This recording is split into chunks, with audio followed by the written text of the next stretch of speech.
ক্যাম্পাসের বাতাসে যেন নতুন প্রাণের সঞ্চার হয়েছে। লম্বা সময়ের অনিশ্চয়তার পর অবশেষে ঢাকা বিশ্ববিদ্যালয় কেন্দ্রীয় ছাত্র সংসদ ডাকসু নির্বাচনের পথে আর কোনো আইনি বাধা রইল না। দেশের সর্বোচ্চ আদালত আপিল বিভাগ এক ঐতিহাসিক রায়ে জানিয়ে দিল ৯ সেপ্টেম্বরেই হবে এই নির্বাচন। সকালের আদালত কক্ষে উত্তেজনা চরমে উঠেছিল।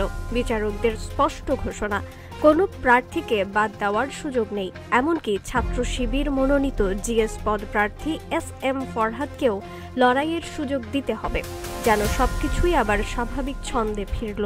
এই রায় ঘোষণার সময় বিশ্ববিদ্যালয় কর্তৃপক্ষের পক্ষে দাঁড়ানো আইনজীবী শিশির মনির জোর দিয়ে বলেন, নির্বাচন বানচাল করার জন্যই ইচ্ছে করে রিট আবেদন করা হয়েছিল।